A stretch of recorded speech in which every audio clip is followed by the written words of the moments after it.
जय राधा माधव कुंज बिहारी। राधा माधव कुंज बिहारी। गोपी जनवल्लभ गिरिवरधारी। गोपी जनवल्लभ गिरिवरधारी। यशोदानन्दना व्रज जनरञ्जना। यशोदानन्दना व्रज जनरञ्जना। यमुना वनचारी। यमुना वनचारी।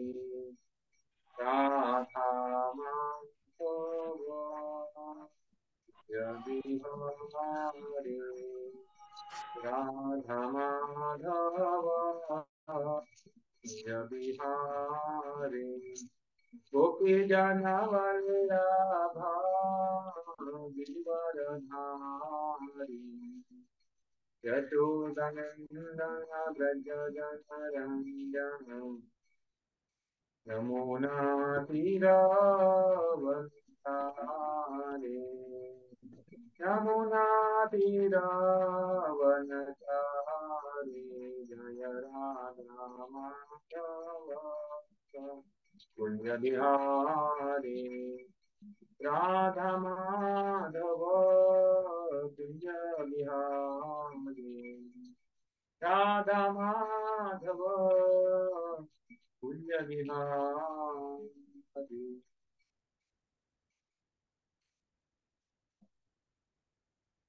श्री हरिनाम संकीर्तन की जय। श्री श्री श्री श्री राधा वृंदावन चंद्र भगवान की जय। श्री श्री जगन्नाथ बलदेव सुभद्रा माई सुदर्शन की जय। श्री श्री गौर निताय की जय। श्री बालाजी भगवान की जय। श्री हरिनाम संकीर्तन की जय। श्री श्री रूप गोस्वामी पाद की जय। श्रील प्रभुपाद की जय। निताय गौर प्रेमानंदे हरि हरि बोल। हरे कृष्णा। तर आपण पहिल्यांदा हे केलं होतं की दरवेळेस आपण चालू करताना 6 गोस्वामींना समर्पण, तर तो श्लोक षडगोस्वामी अष्टकचा दुसरा श्लोक आपण म्हणूया, त्यानंतर आपण चालू करूया. तर पुन्हा एकदा विसरलो होतो मी, पुन्हा एकदा आपण तसं चालू करूया. तर आपल्या पानावर बघू शकता इथे दुसरं किंवा तिसरं पान आहे, त्याच्यावर तुम्ही श्लोक काढून नाना शास्त्र विचारण एक निपुनो सधर्म संस्थापको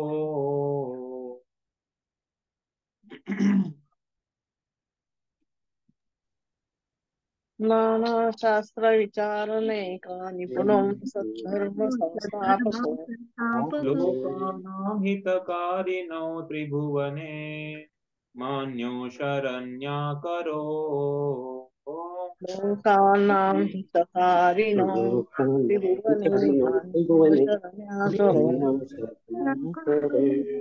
राधा कृष्ण पदारविन्द भजना नंदेन मत्कालिको राधा कृष्ण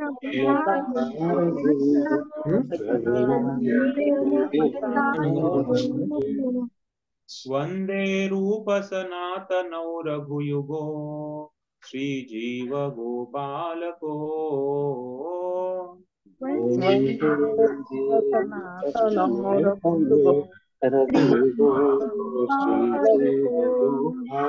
काहीतरी गडबड प्लीज.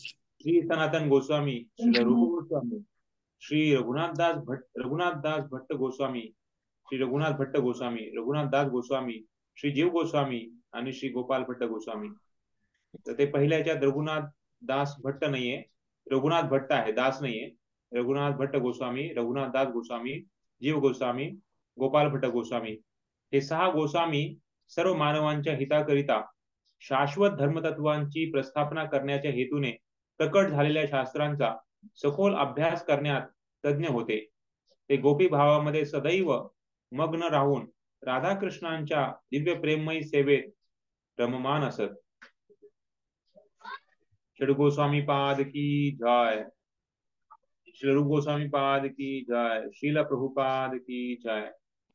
ओम ज्ञानतिमिरान्धस्य ज्ञानाञ्जनशलाकया चक्षुरुन्मिलितं येन तस्मै श्रीगुरवे नमः. श्रीचैतन्यमनोभीष्टं स्थापितं येन भूतले स्वयं रूपः कदा मह्यं ददाति स्वपदान्तिकं.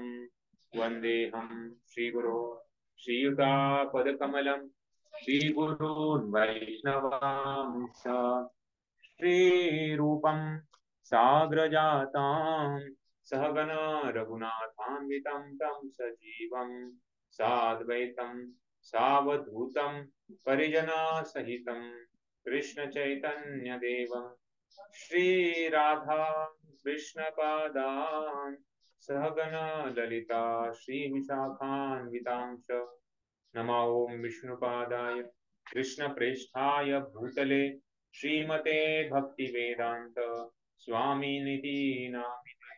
नमस्ते सारस्वती देवे गौरवाणी प्रचारिणे निर्विशेष शून्यवादी पाश्चात्य देशतारिणे. नमो महावदन्याय कृष्ण प्रेम प्रदायते कृष्णाय कृष्ण चैतन्य नामिने गौरद्विषे नमः. हे कृष्णा करुणा सिंधो दीनबंधो जगत्पते गोपेश गोपिका कांत राधाकांत नमोस्तुते. तप्त कांचन गौरांगी राधे वृंदावनेश्वरी वृषभानुसुते देवी प्रणमामि हरिप्रिये. वाञ्छाकल्पतरुभ्यश्च कृपा सिन्धुभ्य एव च पतितानां पावनेभ्यो वैष्णवेभ्यो नमो नमः. जय श्री कृष्ण चैतन्य प्रभु नित्यानंद श्री अद्वैत गदाधर श्रीवासादि गौर भक्त वृंद.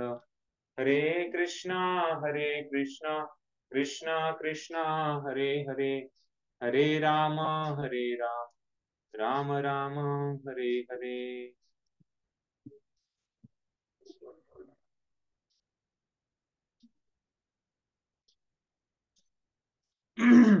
हरे कृष्णा. तर सर्वांचं स्वागत आहे आजच्या क्लासमध्ये. तर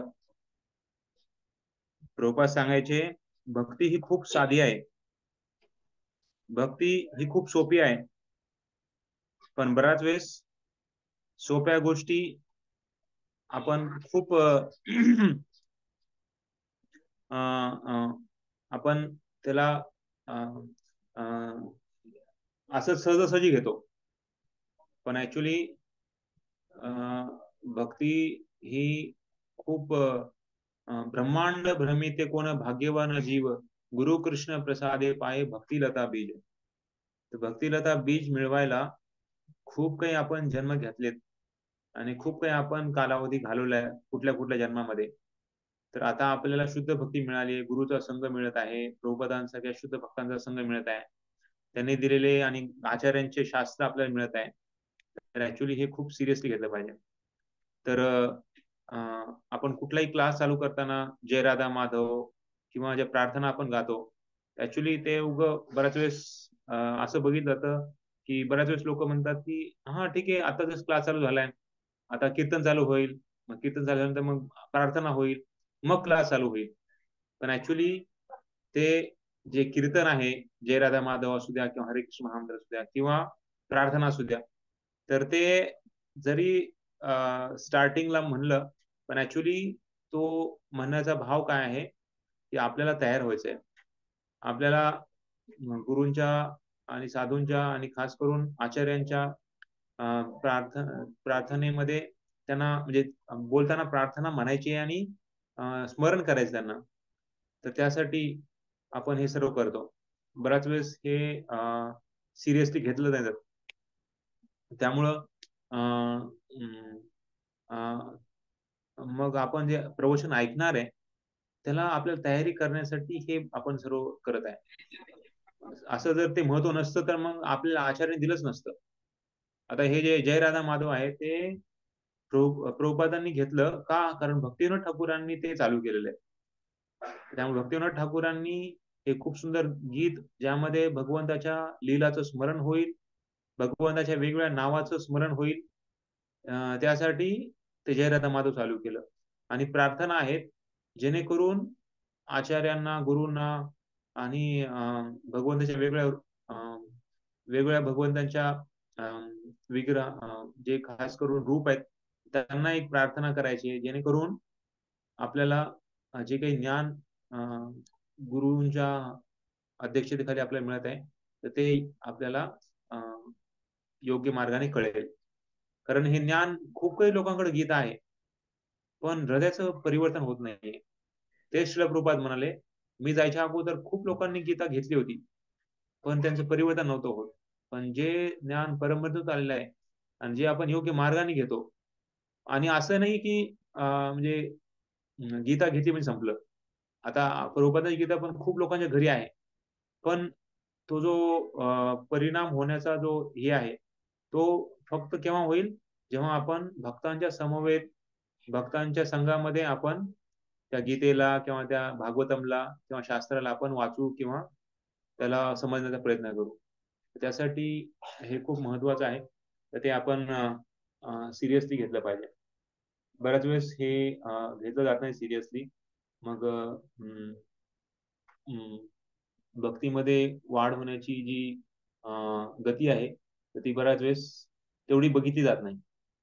पुण्यामध्ये पण आपण बघतो एवढे सारे भक्त आहेत, दीक्षित झालेले आहेत, दीक्षित आता घेणार आहे, दीक्षा घेणार आहे, पण जे आपण म्हणतो ना पूर्ण असे ऍक्टिव्ह पार्टिसिपंट म्हणजे खूप असे कार्यरत असणारे भक्त कमीच आहेत.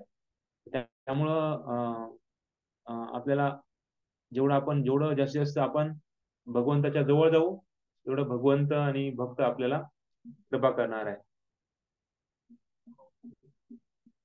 ठीक आहे, तर आपण काल एक मिनिट, हरे कृष्ण. Recording in progress.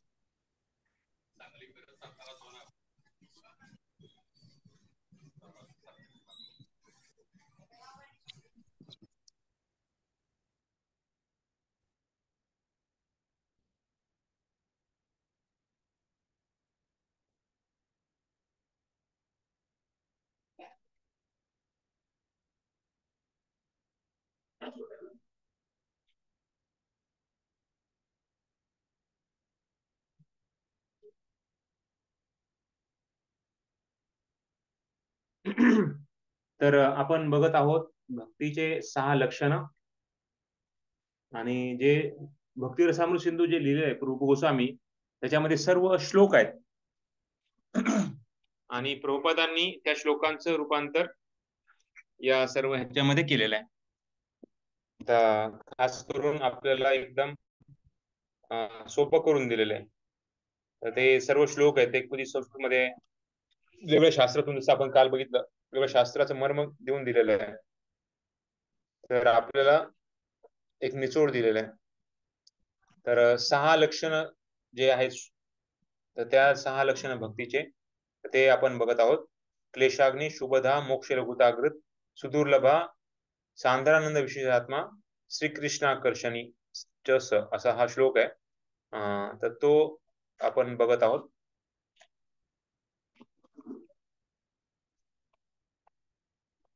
त्यापैकी काल आपण 3 बघितलं आहे, क्लेशाग्नी, शुभदा आणि मोक्ष लघुताग्रत. तर जस्ट थोडक्यात कुणी क्लेशाग्नी सांगेल, क्लेशाग्नी म्हणजे काय?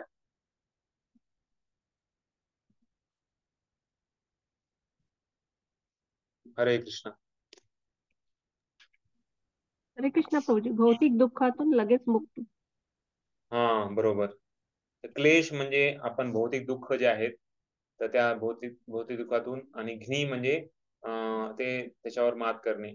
तर क्लेशाग्नी म्हणजे भौतिकातून. क्लेशाग्नी, शुभदा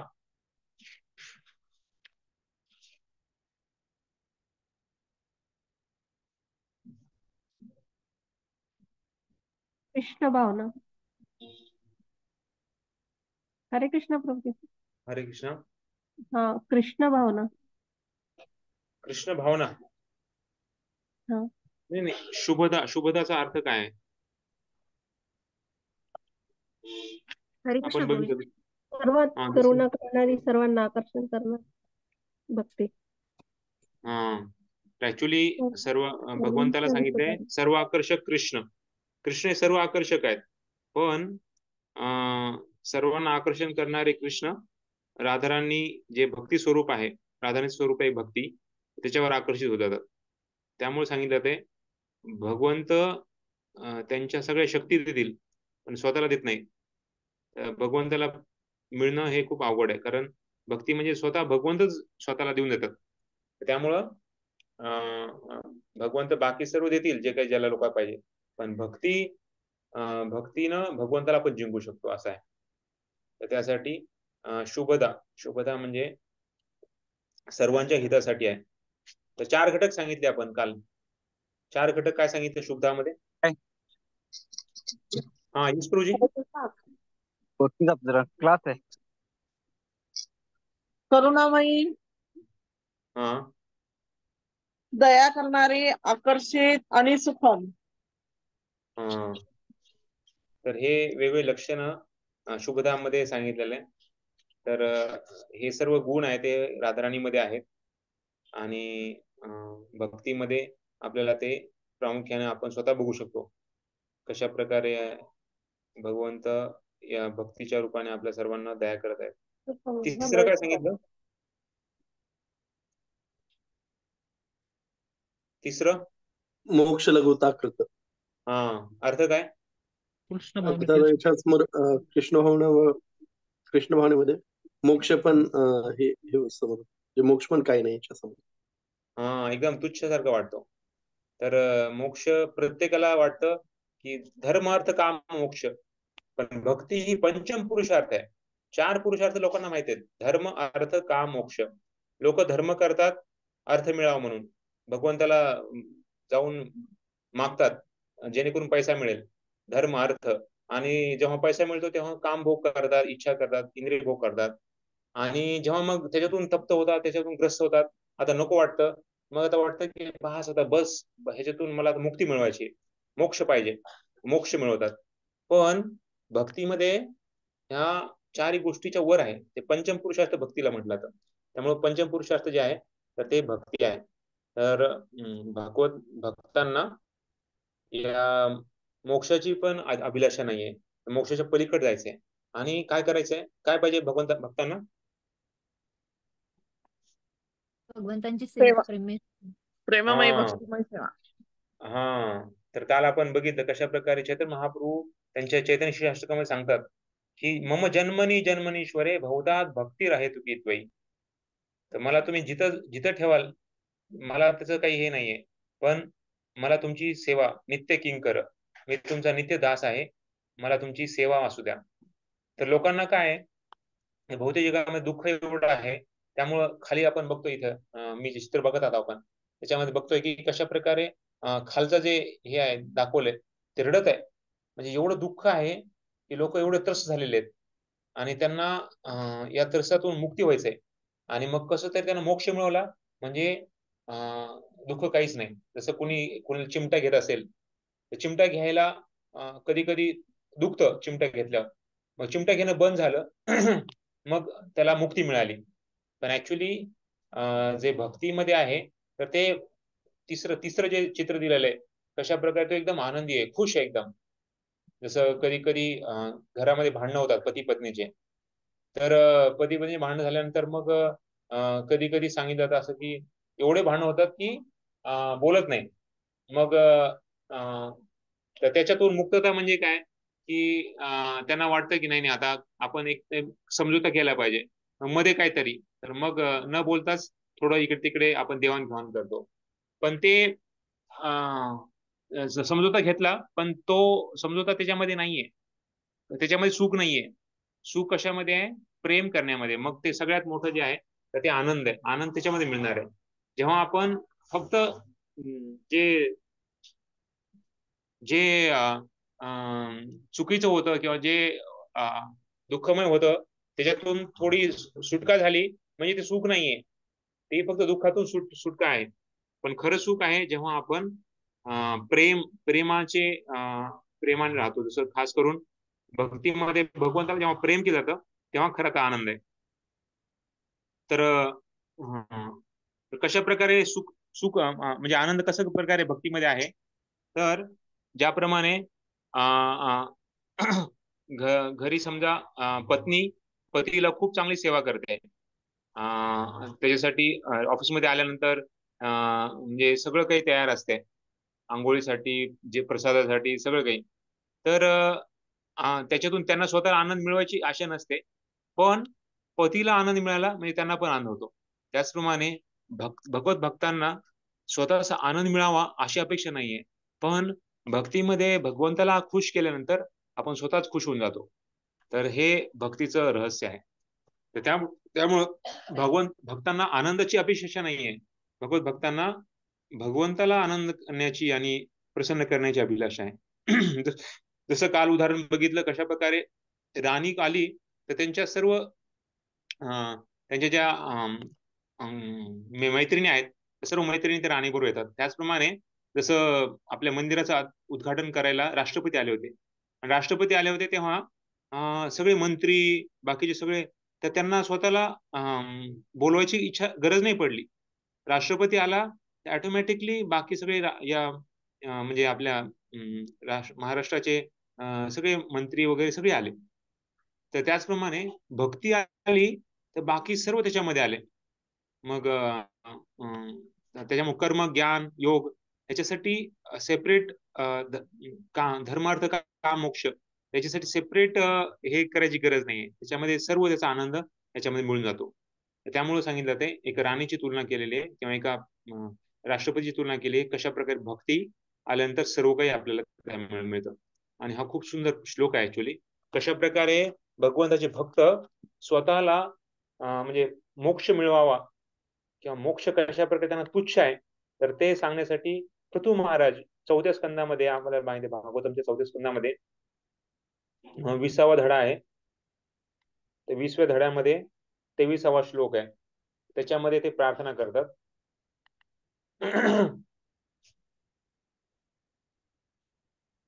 तर सर्वांनी मग म्हणायचा प्रयत्न करू शकता. वरान विभोत्वत वरान विभोत्वत वरतेश्वराद्भुधा.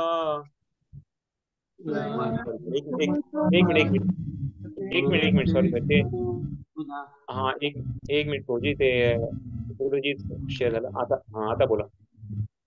वरान विभोत्वत वरतेश्वराद्भुधा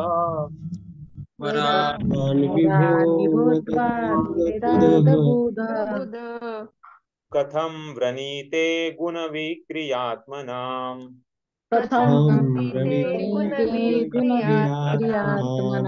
ये नारकानाम् अपि सन्ति देहिनाम्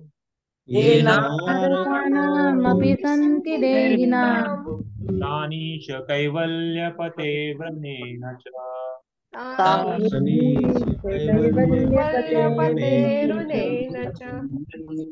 तर पृथू महाराज 4थ्या स्कंदामध्ये या 20व्या अध्यायामध्ये 23व्या श्लोक मध्ये प्रार्थना करत आहेत. भगवंता, तुम्ही सर्व देवांचे स्वामी आहात, माझा तुमचा नमस्कार असू द्या. कशामुळं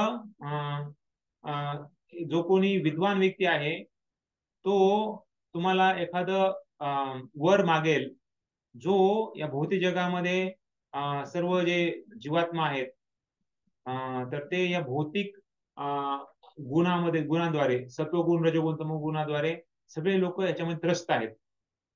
आणि हे जे वर आहेत ते सगळ्यांसाठी आहेत, पण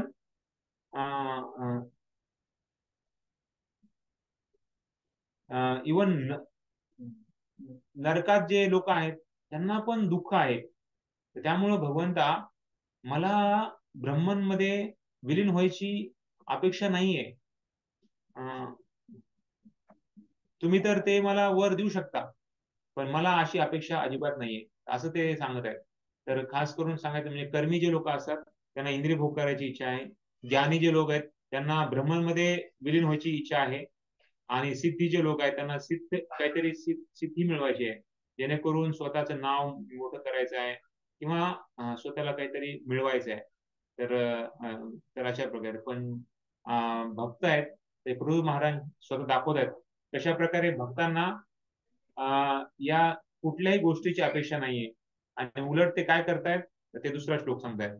न कामयेना तदप्यहं क्वचिन न कामयेना तदप्यहं क्वचित् न यत्र युष्मच्चरणाम्बुजासवः न यत्र यत्र युष्मच्चरणाम्बुजासवः युष्मच्चरणम्बुजासवः महत्तमान्तर्हृदयान्मुखच्युतो महत्माहृदयान्मुखञ्चतो महत्तमाहृदयान्मुखच्युतो विधत्स्वकर्णायुतमेषमेवरः. विधत्स्वकर्णायुतमेषमेवरः. ऍक्च्युली संस्कृत जी भाषा आहे तर ही खूप म्हणजे आपली जी चेतना आहे ती एकदम वरती उठून जाते लगेच. त्यामुळे सांगितलं जाते आपण वैष्णव भजन गायले पाहिजे, आपण हे श्लोक पाठ केले पाहिजे, खास करून प्रार्थना पाठ केले पाहिजे, आणि खास करून आपण हे जे लक्षात ठेवलं तर मग आपली जी चेतना आहे ना त्या भौतिक जगाच्या चेतनेतून आपण वरती उठू शकते. त्यासाठी आचार्यांनी आपल्याला हे सर्व दिलेलं आहे. वैष्णव भजन हे सांगितलंय भगवद्गीता, भागवत, चैतन्यचरितामृत, त्याच्या वरचे जे लेवल आहे ते वैष्णव भजन आहे. म्हणजे वैष्णव भजन आपल्याला असं सहज आपल्याला दिलेलं आहे आचार्यांनी, पण ऍक्च्युली त्याची जी लेवल आहे त्याचा जो स्तर आहे ना तो ह्याच्या पलीकडचा आहे. तर त्यामुळं पण आणि हे भक्तांचे जे प्रार्थना आहेत तर त्या एवढ्या हृदयातून त्यांचं जे पूर्ण प्रेम भावना ज्या आहेत त्या प्रकट होत आहेत त्याच्यामध्ये, कशा प्रकारे आदान प्रदान भगवंताशी करतात ते आपल्याला कळत आहे. इथे ते सांगतायत न कामे नाथम तदप्यहम क्वचिन, की भगवंता मला कुठलीही इच्छा नाहीये, ब्रह्मांमध्ये विलीन व्हायची पण इच्छा नाहीये, आणि या मला असं वरदान द्या ज्याद्वारे तुमच्या चरण कमलाचा जो रस आहे तो मला मिळेल. आता चरण कमलाचा रस कसा मिळेल तर ते म्हणतात की मला 10 लाख कान द्या, लाखो कान द्या, आणि ज्या कानाद्वारे मी तुमच्या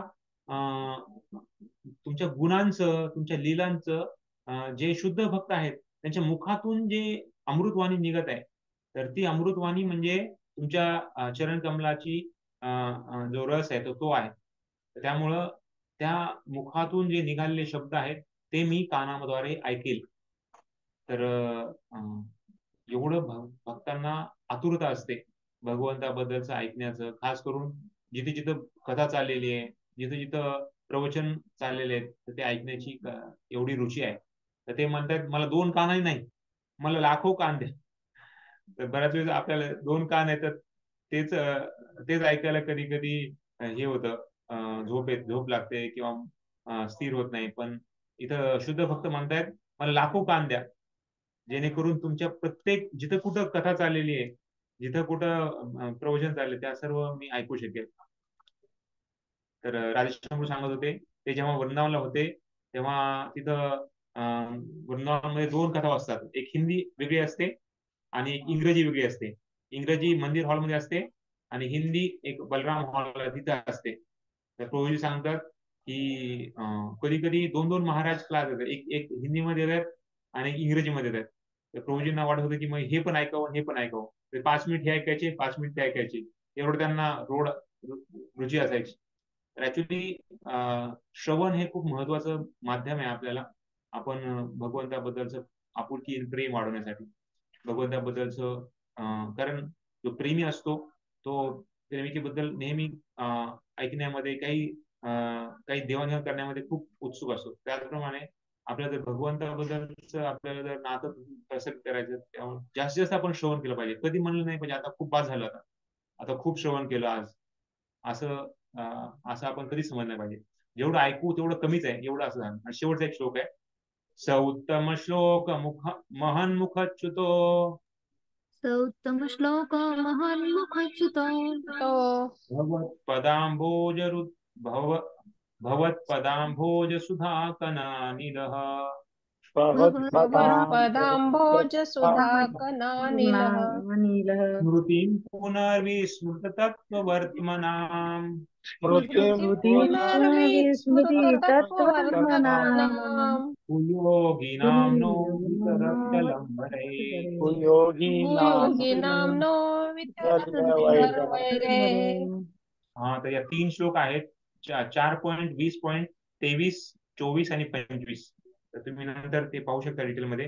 त्याच्यामध्ये पण ते सांगत आहेत भगवंता तुम्ही वेदामध्ये एक स्पेशल सेक्शन आहे, त्याच्यामध्ये तुम्हाला वेगवेगळ्या अभंग श्लोकाद्वारे तुमचं महान मुखच्युतो महत जे लोक आहेत, साधू लोक आहेत, जे महत लोक आहेत, ते भक्त आहे, शुद्ध भक्त, ते तुमचं गुणगान गात आहेत.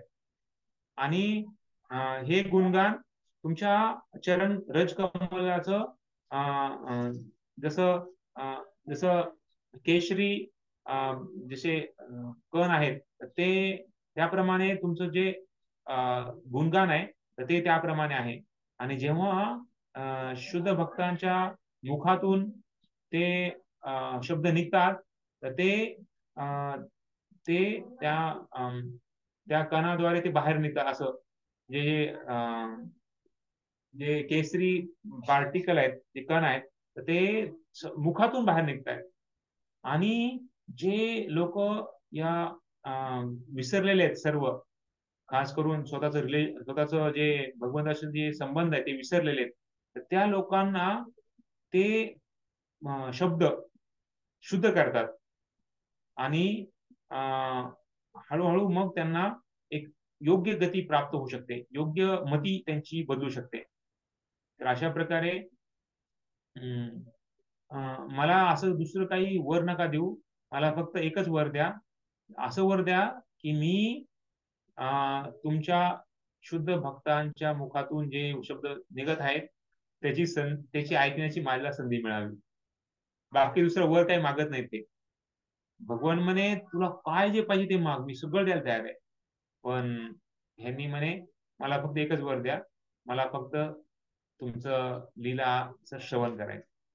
तर बघा, म्हणजे आपल्याला श्रवण करायची संधी मिळत आहे, तर ती भगवंताचे भक्त प्रार्थना करतायत की आम्हाला अशी संधी मिळावी म्हणून, आणि आपल्याला ती मिळाली आहे. तर त्यामुळं आपण त्या संधीला योग्य मार्गानं घेतलं पाहिजे. एकदा एक भक्त म्हणत होते, बराच वेळेस आपण जसं साप्ताहिक कार्यक्रम असतो आपला रविवारचा, तर बराच वेळेस जवळ राहतात भक्त, मंदिराच्या एकदम जवळ राहतात, पण ते ऑनलाईन ऐकतात, मोबाईलमध्ये ऐकतात. आणि मोबाईलमध्ये ऐकणं आणि स्वतः जाऊन तिथं ऐकणं हे खूप वेगळं आहे. तर ते ऐकण्याचं जी भावना आहे, तिथं बसण्याची, म्हणजे बसणं म्हणजे एक नम्रतेचं लक्षण आहे. आणि त्याबरोबरच आपल्या जेव्हा आपण ऑनलाईन ऐकतो तेव्हा किती आपण आतुरता आहोत, किती उत्साही आहोत. बऱ्याच वेळेस फोन येतो, बऱ्याच वेळेस कोणी घरामध्ये येतं, बऱ्याच वेळेस इकडे तिकडे लक्ष जातो. पण ती जी चेतना आहे, जे आपण मंदिरात जे प्रवचनकार आहे त्यांच्या समोर आपण बसतोय आणि ऐकतोय, तर त्या भावनेमधून समजणार आणि घरी बसून जिथं शक्य नाही तिथं ठीक आहे, जिथं शक्य तिथं आपण जरूर गेलं पाहिजे आणि प्रत्यक्ष रूपाने ऐकलं पाहिजे. जेणेकरून हे जे सांगत आहेत ना, असं नाही की ते आता मोबाईल मधून ते रज त्यांची मिळेल किंवा आपल्याला ते जे आहे ते त्याची ऑफकोर्स तेव्हा पण आपल्याला शुद्धीकरण होईल, पण जे प्रत्यक्षात रूपामध्ये आपण ते करू त्याचं शुद्धीकरण जास्त होणार आहे. त्यामुळे जेवढं शक्य आहे तिथं आपण मंदिरात जाऊन तिथे आपण त्याचा लाभ घेतला पाहिजे.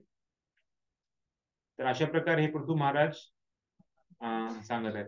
अशा प्रकारे काल आपण मोक्ष लोकोत्तर बघितलं, आता आपण सुदुर्लभ. कशा प्रकारे भगवत भक्ती, शुद्ध भक्ती ही सुदुर्लभ आहे, शुद्ध भक्ती ही अत्यंत दुर्लभ असते. तर पान 16 मध्ये चालू करा आता. हरे दोन कृष्णा भक्त प्रभूजी. लोक वाचतील. हा, यस माताजी वाचा.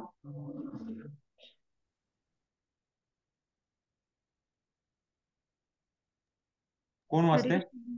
वाचू प्रभूजी? हा, यस माताजी. हरे कृष्णा. दंडवत प्रणाम. शुद्ध भक्ती अत्यंत दुर्लभ असते, सुदुर्लभा. आध्यात्मिक जीवनाच्या प्रारंभिक काळात आत्मसाक्षात्कारासाठी अनेक प्रकारच्या तपश्चर्या, व्रते आणि तत्सम विधी सांगण्यात आले आहेत. परंतु एखाद्याने अगदी काममुक्त होऊन या विधींचे पालन केले तरी त्याला भक्तिमय सेवेची प्राप्ती होणे शक्य नाही. स्वबळावर भक्तिमय सेवा प्राप्त करण्याच्या प्रयत्नात मनुष्याच्या पदरी निराशाच पडण्याची अधिक शक्यता असते. कारण भगवान श्रीकृष्ण कोणत्याही सामान्य मनुष्याला भक्तिमय सेवेचे दान देत नाहीत. भगवान श्रीकृष्ण एखाद्याला अगदी सहज रीतीने भौतिक सुख किंवा अगदी मोक्ष सुद्धा प्रदान करू शकतात, परंतु ते कोणालाही सहजपणे भक्तिमय सेवा प्रदान करीत नाहीत. भक्तिमय सेवा ही केवळ शुद्ध भक्तांच्या कृपेमुळेच प्राप्त होत असते. श्री चैतन्य चरितामृतात मध्यलीला 19.151 असे म्हटले आहे की शुद्ध भक्त असणारा आध्यात्मिक गुरु आणि भगवान श्रीकृष्ण यांच्या कृपाप्रसादानेच एखाद्याला शुद्ध भक्तीचा स्तर प्राप्त होऊ शकतो. याकरिता अन्य कोणताही मार्ग उपलब्ध नाही. भक्तिमय सेवा अत्यंत दुर्लभ आहे. याचे अनुमोदन करताना तंत्रशास्त्रामध्ये भगवान शिव सतीला म्हणतात, प्रिय सती, जर एखादा अत्यंत उच्च श्रेणीचा तत्वज्ञानी असला तर तो अनेक प्रकारचे ज्ञान प्राप्त करून भौतिक जंजाळातून मुक्ती प्राप्त करू शकतो. वेदोक्त कर्मकांडे करून तो अनेक प्रकारची पुण्यकर्मे करू शकतो आणि अशा प्रकारे जीवनामध्ये भौतिक सुख साधने भोगू शकतो. तथापि या सर्व प्रयत्नांचे फळ म्हणून त्याला भक्तिमय सेवा प्राप्त होईल याची काही निश्चिती देता येणार नाही. जरी त्याने अशा विविध मार्गांच्या साहाय्याने अनेक सहस्र जन्मांमध्ये प्रयत्न केला तरी देखील या प्रयत्नांचे फळ म्हणून त्याला भक्तिमय सेवा प्राप्त होणे शक्य नाही. श्रीमद भागवतात प्रल्हाद महाराजही असे म्हणतात की मनुष्याला केवळ स्वतःच्या प्रयत्नांच्या बळावर किंवा अधिकारी व्यक्तींच्या उपदेशांचे फळ म्हणून भक्तिमय सेवेचा स्तर प्राप्त होणे शक्य नाही.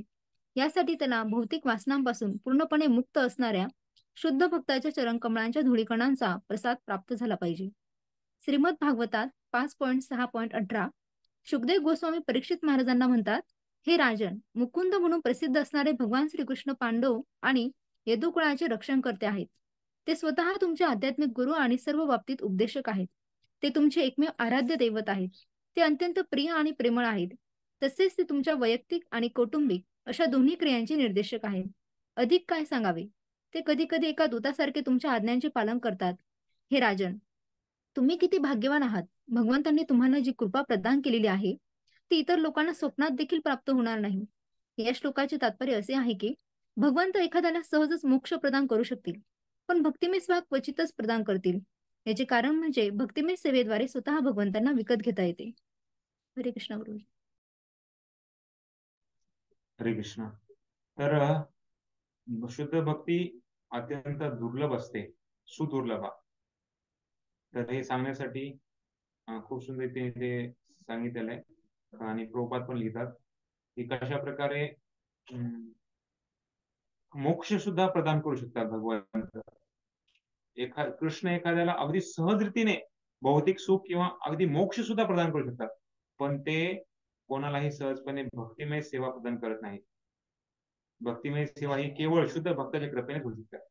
तर जेव्हा प्रभुपाद पहिल्या स्टार्टिंगला 1966च्या वेळेस तिकडे गेले अमेरिकेला, तर तेव्हा सगळे जे भक्त होते ते एकदम हिप्पी लोक होते आणि त्यांनी काय म्हणले की आपल्या स्वामीजी आहे ना त्याला आपण खुश करायचं. त्यांना तर कसं करायचं, तर त्यांनी असंच हनुमानाची मूर्ती आणली, हनुमानाचे फोटो आणले किंवा असे वेगवेगळ्या देवी देवतांचे, शिवजीचा फोटो आणला आणि तिथे त्या हॉलमध्ये ठेवला आणि प्रभुपादांना बसण्यासाठी एक आसन तयार केलं आणि आसनाच्या मागे राधाकृष्णाचा फोटो लावला होता आणि खूप सुंदर सजवलं होतं ते रूम.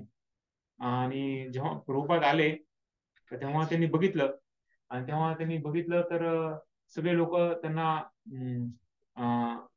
म्हणजे बोलत होते आणि स्वागत करत होते. तर प्रभुपादांना त्यांचा सेवा भावना बघून खूप आनंद वाटला. ते म्हणले, कारण प्रभुपाद तर भारतीय होते आणि ह्या लोकांना माहित होतं की भारतीय लोक असं हनुमान, शिव आणि असे राधाकृष्ण यांची सेवा, यांची पूजा करतात, त्यांची आराधना करतात. तर त्यामुळे त्यांनी शोधून असे फोटो आणले होते आणि ते फोटो बघून प्रभुपादांना खूप खुश झाले प्रभुपाद. त्या प्रभुपाद म्हणले, मी खूप प्रसन्न आहे तुमच्या सेवाभावनेमुळे. आणि 70 वर्षाच्या व्यक्तीला त्या लोकांनी एवढं सर्वस्व मानलं, जे अमेरिकेमध्ये खूप दुर्लभ होतं. कारण अमेरिकेमध्ये प्रथा होते की 30 वर्षाच्या जास्त कुणी असेल तर त्याच्यावर विश्वास ठेवू नका. पण प्रभुपाद 70 वर्षाचे होते, तर तेव्हा त्यांनी त्यांच्यावर एवढं म्हणजे अवलंबून राहिले आणि त्यामुळे भक्तीमध्ये ते लगेच प्रगत झाले. तर खूप म्हणजे सगळ्यांना एवढं दुर्लभ भक्ती, पण प्रभुपादांनी त्यांना सर्वांना एकदम सहजासहजी त्यांना देऊन टाकली, कारण त्यांनी त्यांचा तो विश्वास त्यांच्यावर हे केला, वाढवला, दाखवला. अशा प्रकारे तर प्रभुपादांचं खूप म्हणजे जे अशक्य होतं ते प्रभुपादांनी शक्य करू शकलं. का? तर त्यांचा विश्वास भगवंतावर होता. तर त्यांचा विश्वास गुरुवर होता आणि त्यामुळं त्यांनी अमेरिकेत जाऊन पण जे अति दुर्लभ होतं ते सर्व त्या त्या पतितल्या पतित व्यक्ती, आता कलियुगात सगळेच पतित व्यक्ती आहेत, पण खास करून अमेरिकेमध्ये ज्या ठिकाणी बावरीमध्ये गेले तिथं त्यांनी सगळ्यांना असं भक्ती दिली. अशा प्रकारे. आणि हे सर्व ऍक्च्युली जेव्हा आपण गुरुशी आपण जे नातं ते चांगलं प्रगाढ करतो, भक्तांशी नातं प्रगाढ करतो, तेव्हा मग आपल्याला ऍक्च्युली भक्तीचं रहस्य ते उलगडू शकतं. भक्त्या माम अभिजानाती यावन यशाशी तत्वतः. तर जेव्हा भक्ती करतो, खास करून कृष्ण पण अर्जुन सांगतात की भक्तोसी मे सखाचती रहस्यम हेतु उत्तम. हे रहस्य आहे, भक्ती ही रहस्य आहे, पण हे उलगडतं जेव्हा आपण भगवंताचे भक्त बनतो, जेव्हा आपण भक्तांची आपलं नातं प्रस्थापित करतो. त्यासाठी भक्ती भक्तांकडून येते. स्वतः आपण किती जरी प्रयत्न केले भक्ती चांगला करण्याचा तर ते होईल, पण ते खूप अवघड आहे. पण जर सहजासहजी आपल्याला पाहिजे असेल तर आपण भक्तांच्या द्वारे आपण भक्तीला योग्य मार्गाने आणि लवकरात लवकर मिळू शकतो. हे सुदुर्लभ आहे. पण मग बऱ्याच वेळेस प्रश्न विचारू शकतात की जर आपल्याला माहिती आहे की शुद्ध भक्ती हेच आपल्याला या भौतिक जगातून तारू शकते, मग भगवंतांनी एवढं का सुदुर्लभ करून ठेवलंय, त्याला एवढं का दुर्लभ आणि सुदुर्लभ केलंय? तर त्याच्यामध्ये दोन मुद्दे प्रभुपाद देतात त्याच्यामध्ये, की ते आपल्या स्वतःच्या आपल्या प्रयत्नांनी होणार नाहीये आणि हे भगवंत पण सहजही देत नाही. हे दोन गोष्टी, त्यामुळे ते सुदुर्लभ आहे. तर आपले प्रयत्न पण खूप प्रयत्न टाकावे लागतील, बऱ्याच वेळेस ते निष्फळ पण ठरतात आणि भगवंत पण सहजही देत नाहीये. तर कसं काय असं? तर त्याच्यामुळे ते सांगितलं आहे की आपण जेव्हा आपण भक्ती चालू करतो तर तेव्हा बऱ्याच वेळेस तपस्या करतात, जसं या फोटोमध्ये दाखवलेलं आहे. तर खूप अष्टांग योगामध्ये वेगवेगळ्या तपस्या केल्या जातात, किंवा बऱ्याच वेळेस लोक वेगवेगळे दान तप बऱ्याच वेळेस अशा गोष्टीमध्ये आत्मसाक्षात करण्यासाठी लोक प्रयत्न करतात. पण यानी आपल्याला भक्ती मिळणार नाहीये. किती जरी जन्म आपण अष्टांग योग केला तर भक्ती मिळणं हे खूप कठीण आहे. मिळू शकते पण खूप कठीण आहे. तर त्यामुळं सांगितलं ते की हे किती दुर्लभ आहे आणि भगवंत पण स्वतः आपल्याला देऊन टाकतात. ते इथे लिहिते ना, इथे काय लिहिलंय, भगवंतांना विकत घेता येते भक्तीमुळे, त्यामुळे भगवंत सहज देत नाही. जसं इथे आपण बघू, सुदाम्याला भगवंतांनी सर्व देऊन टाकलं. भगवंत म्हणे मी माझ्या भक्ताला काय देऊ, कारण सगळं माझ्या भक्तांच्या म्हणजे भक्तांसोबत माझं सगळं तुच्छ आहे. त्यामुळं जेव्हा सुदामा गेला वापस, तेव्हा त्यांनी त्याला सगळं राजवाडा, त्याचे सगळे बायकोला सगळे दागदागिने सगळं दिलं. त्याच्या समोर नाही दिले, कारण ते म्हणत की माझ्या भक्ताची भक्ती एवढी महान आहे की त्यांना हे सगळं त्यांना हे तुच्छ वाटतं. आणि यशोदामाईनं भगवंताला जिंकलं होतं, भगवंताला पकडले. भगवंत कुणाच्या हातात येत नाहीये, पण भक्तीनं भगवंताला जिंकू शकतो. त्यामुळे दामोदर अष्टकमध्ये पण आपण जातो कशा प्रकारे यशोदामाई भगवंताला दोरीनं बांधतायत, आणि प्रेमाचं हे बांधणं आहे. आणि तिसरं म्हणजे कशा प्रकारे अर्जुन पार्थसारथी म्हणून भगवंताचं नाव पडले.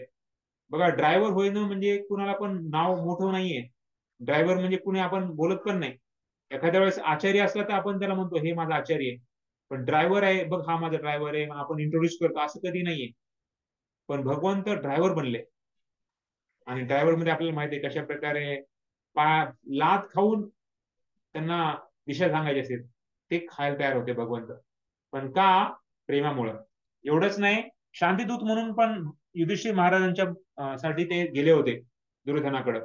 एवढंच नाही, जरासंधाचा वध करायच्या वेळेस भीम आणि अर्जुन यांच्यासोबत कृष्ण गेले होते. आणि अशा प्रकारे आपण बघतो कृष्ण आपल्या भक्तांच्या अधीन होऊन जातात. त्यासाठी भक्ती म्हणजे शुद्ध भक्ती ही खूप दुर्लभ आहे आणि सुदुर्लभ आहे. ही सगळ्यांसाठी नाही मिळते. तर ते कारण भक्त भगवंताला जिंकू शकतात. त्यामुळं शिवजी पण इथे सांगत आहेत कशा प्रकारे भक्तिमय सेवा कशी दुर्लभ आहे ते सांगण्यासाठी तंत्रशास्त्रामध्ये भगवान शिव पार्वतीला सांगत आहेत. तर आणि हा श्लोक आहे 5व्या स्कंदातला, हा 6व्या अध्यायातला 18वा श्लोक. हा खूप फेमस श्लोक आहे, खूप म्हणजे प्रसिद्ध श्लोक आहे.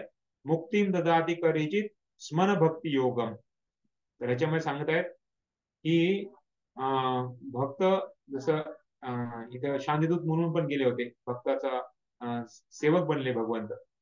तर अशा प्रकारे हे राजा परीक्षित की तुम्ही खूप महान भाग्यवान आहात, कारण हे सर्व भगवंत तुमच्या सर्व घराण्यामध्ये इथे एवढं पांडवांच्या कुळामधून पांडवांना एवढं त्यांनी हे केलेलं आहे.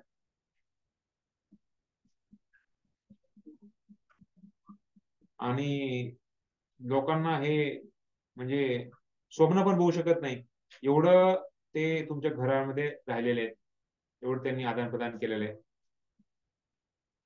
तर अशा प्रकारे भगवंताचे हे जे खास करून भक्तीचा हा जो सुदुर्लभ आहे, तर ते सांगतात. कशा प्रकारे बघा, इथे फोटोमध्ये पण बघतो आपण, भगवंतानी चक्र उठवलं, चाक उठवलं. का? कारण अर्जुन हा हिच्यामध्ये होता, भीष्म आता अर्जुनाला मारणार होते, त्यासाठी भगवंताने आपलं वचन तोडलं. तर एवढंच नाही, पांडवांच्या घरामध्ये आपण बघतो त्यांनी नेहमी त्यांच्या बरोबर असायचे नेहमी. द्रौपदीचे कशा प्रकारे ते खास करून कुठला प्रसंग आहे सांगू शकतो कोणी द्रौपदीचा? हा अक्षय पात्र आणि वस्त्रहरण. हो, अक्षय पात्र. हा, अक्षय पात्रचा, बरोबर. अक्षय पात्र आहे. कशा प्रकारे भगवंतांनी जेव्हा जे एक छोटासा दाना राहिला होता ते घेतला, तर तो कोण आला होता? साधू दुर्वास मुनी 60,000 शिष्यांबरोबर आले होते. तर ते छोट्या ह्याच्यामध्ये दिसते फोटोमध्ये. अशा प्रकारे त्यांचं पण सर्व तर ते सर्व पाण्यामध्ये आंघोळ करत होते आणि त्यांचं लगेच पोट भरून ते तिथूनच पळून गेले. भीम गेला होता त्यांना बोलायला. अशा प्रकारे तर भगवंत आपल्या भक्तांचं कसं रक्षण करतात आणि आपला दास म्हणून ते समजतात स्वतःला. तर हे दाखवत आहेत. आणि एवढंच नाही, अर्जुनाचे जे घोडे होते, तर घोड्यांना त्यांनी पाणी पाजवलं, सारथी होते म्हणून. तर अशा प्रकारे तर भगवंत स्वतःला खूप म्हणजे एकदम सेवकच्या रूपाने ते सेवा करतात भक्तांची.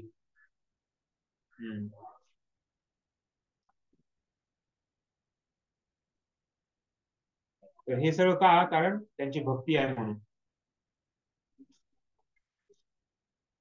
तर त्यासाठी मुक्ती ही भक्तांना इच्छा नाहीये. ते मुक्ती तर खूप आरामात भगवान देतील, पण स्वतः भगवंत भक्ताला स्वतः देतात, कारण ते अशा प्रकारे. त्यामुळे ब्रह्मांड भ्रमिते कोण भाग्यवान योग गुरुकृष्ण काय भक्ती लताबी. तर फक्त शुद्ध भक्तांचा जेव्हा आपल्याला आशीर्वाद मिळेल, कृपा मिळेल, तेव्हा आपल्याला भक्तीमध्ये आपण लवकर लवकर वाढ होऊ शकते. तर प्रभूजी हा, येस गुरु. प्रभूजी इथे दोन वेगवेगळे शब्द वापरलेले आहे. मुक्ती आणि मोक्ष दोन्ही हा एकच आहे का त्यात काही डिफरन्स आहे प्रभूजी? हा, नाही तर काल आपण बघत होतो ना, काल आपण बघितलं त्याच्यामध्ये प्रत्येकाला धर्म अर्थ काम मोक्ष मोक्ष पाहिजे. ऍक्च्युली मुक्ती म्हणजे काय आहे? मुक्ती म्हणजे जो भगवंताला सेवा करून आनंद जो आपण देण्याची इच्छा आहे, तर त्याला आपण मुक्ती म्हटलं तर. म्हणजे आपण या भौतिक जगामध्ये जे सर्वात मोठं फळ मानलं जातं ते आहे मोक्ष. या धर्म अर्थ काम आणि मोक्ष. पण पंचम पुरुषार्थ जे आहे भक्ती, तर ते आपल्याला या जो सर्वोच्च परमोच्च आनंद आहे, तर तो मुक्तीचा आनंद आहे. मुक्ती म्हणजे काय? या भौतिक जगाच्या या बंधनातून सुटून खास करून भगवंताच्या भक्तीमध्ये जो आनंद आहे, तो आनंद आहे. तर स्वतःचा जो स्वतःचा स्वरूप आहे, त्या स्वरूपामध्ये विलीन होणं, स्वरूपामध्ये आपल्याला सहभागी होणं. आपला स्वभाव काय आहे की आपण भगवानचे दास आहोत. तर जी आपली दास स्वरूप जे आपल्याला प्राप्त करू शकते, त्याला मुक्ती म्हटलं जातं. त्यामुळं मोक्ष आहे तो भौतिक जगाच्या ह्याच्यातून ब्रह्मामध्ये विलीन होणे, त्याला मोक्ष म्हटलं जातं. पण मुक्ती म्हणजे आपले स्वरूप आहे ना व्यवस्थित, आपलं जे स्वरूप आहे त्याच्यामध्ये आपण पुन्हा व्यवस्थित होणे, त्याला मुक्ती म्हटलंय. मोक्ष म्हणजे ब्रह्मज्योतीमध्ये विलीन होऊन त्याला मोक्ष म्हणतात का प्रभूजी? हा, कारण ते म्हणतात ना की आता मला इथे खूप तरस झालेलो आहे, मी या भौतिक जगामध्ये एवढं दुःख आहे, एवढं मी भोग करायचा प्रयत्न आहे, पण भोग करण्यामध्ये मला आनंद मिळत नाहीये. आता ह्याच्यातून नाही आता ह्याच्यातून मला बास, इथून मला आता नको व्हायचंय. हे सुख मला देणारं सुख नाहीये, तर त्यासाठी इथून मला सोडून मला ब्रह्मामध्ये विलीन व्हायचं आहे, तर त्याला मोक्ष म्हटलं जातं. आणि तर प्रभूजी ऍक्च्युली इथे पान नंबर 16 5 प्रकारचे मोक्ष म्हटलेले आहे. मग म्हणजे त्याच्यामध्ये ब्रह्मामध्ये लीन होणं याच्यामध्ये पण 5 प्रकार आहेत प्रभूजी काही असं? नाही नाही नाही, सायुज्य मुक्ती जी आहे ना, पेज पान नंबर 16 पेज नंबर 16 की 5 प्रकारचे मोक्ष यापासून मिळणाऱ्या सुखास काही महत्व देत नाही. म्हणजे मोक्ष आणि मुक्ती असं थोडा गोंधळ होतोय नेमकी. हा, तर मोक्ष म्हणजे काय? धर्म अर्थ काम मोक्ष यापासून मिळणारा आनंद. 5 प्रकारचे मोक्ष यापासून मिळण्यास धर्म अर्थ काम मोक्ष आणि 5 प्रकारचे मोक्ष यापासून मिळणाऱ्या सुखास किंचितही महत्व देत नाही. तर 5 प्रकारचे मोक्ष आपण बघितलं ना, या चॅप्टर चालू व्हायच्या अगोदर शुद्ध भक्तीची लक्षण आहे, दुसऱ्या पान नंबरवर आपण बघितलं कशा प्रकारे 5 प्रकारचे मुक्ती आहेत. तर मुक्ती जी आहे, तर सर्वांना या 5 प्रकारच्या मुक्ती म्हणजेच ते मोक्ष आहे. पण मग म्हणजे मोक्ष आणि मुक्ती एकच आहे ना प्रभूजी? आपण दोन शब्द वापरलेत वेगवेगळे. करेक्ट. येस, लोकांना तेच वाटतं. हो. या बंधनातून मुक्त होणे म्हणजे मोक्ष आहे. हा, आणि मुक्ती म्हणजे पण तेच आहे, मुक्ती स्वरूप व्यवस्थित. तर आपल्या स्वरूप मध्ये व्यवस्थित होणे, त्याला ऍक्च्युली खरं मुक्ती म्हटलं जातं. ओके. पण जे लोकांना वाटतं की हे मोक्ष म्हणजे मुक्ती आहे, कारण ती खरी मुक्ती नाही. आपलं स्वरूप जे आपल्याला पुन्हा मिळवलं ते मोक्ष. ठीक आहे. थँक्यू तर प्रभू. हरे कृष्ण. तर इथे जीव गोस्वामी सांगत आहेत कशा प्रकारे आपण भगवंताची पूजा जी आहे, तर ती असं नाही की कधीतरी झाली किंवा काय, आपण स्वतःहून त्याच्यामध्ये भगवंताच्या म्हणजे आसक्ती वाढवली पाहिजे भक्तीद्वारे. आणि आपण भगवंताची पूजा जाणते वस्तू केली पाहिजे.